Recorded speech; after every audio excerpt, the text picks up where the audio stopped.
Everyone knows these photos. Very few know what really happened. This is a series about legendary photos and their real stories, so let's dive right in. I've seen this photo everywhere. People call it the victory kiss. But the real story is not what most people think. First, they weren't a couple. They didn't know each other, and she wasn't even a nurse. She was a dental assistant in a white uniform, which is why everyone remembers it wrong. Second, this wasn't staged. The photographer, Alfred Eisenstadt, didn't tell them to pose. And he didn't take one picture. He took 4 frames in a few seconds. This famous shot is just the best one. Now the moment itself.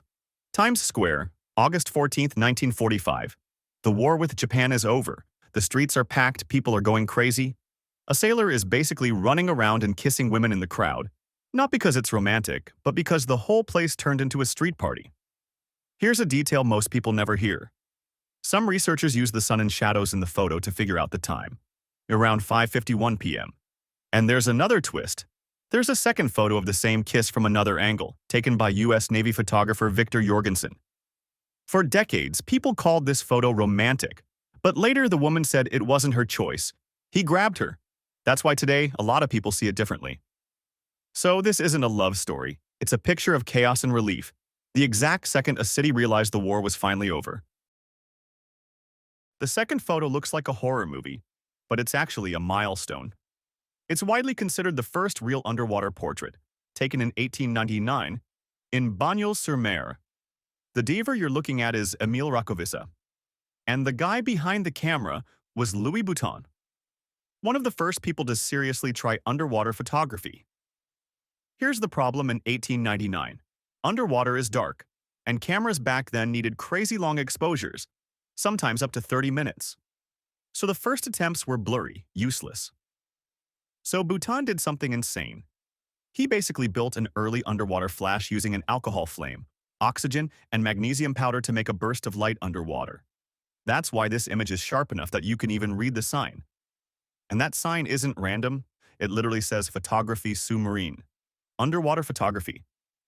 It's like he's saying, look, this is real. So this isn't just a cool old photo. It's proof that someone finally figured out how to take a photo where cameras weren't supposed to work.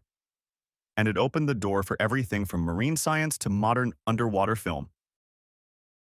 The last photo doesn't feel like history. It feels like you're standing in the boat with them. Because you basically are.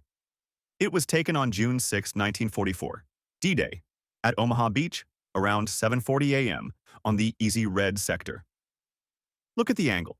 You're inside a landing craft, the ramp is down, and the men are already in the water. They're not running like movie heroes. They're hunched, moving heavy, trying to make themselves small. That's what real fear looks like when you still have to move forward. And here's a detail most people get wrong. This isn't a Robert Capa photo.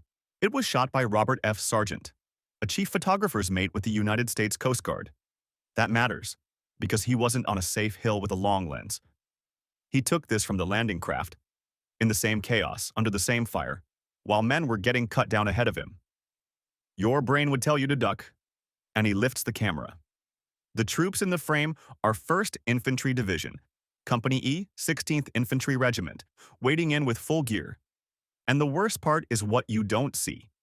The enemy is off camera, but everyone is moving like they can feel bullets touching the water. The photo is sometimes shown with a second title, Taxis to Hell, War and Back. Because these landing craft were basically shuttle buses, drop a load of men into a killing zone, then turn around and go back for more.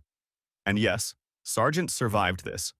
Coast Guard sources describe him as a veteran of earlier amphibious landings, like Sicily and Salerno, who kept documenting war up close. So when people call this an iconic war photo, this is what they really mean.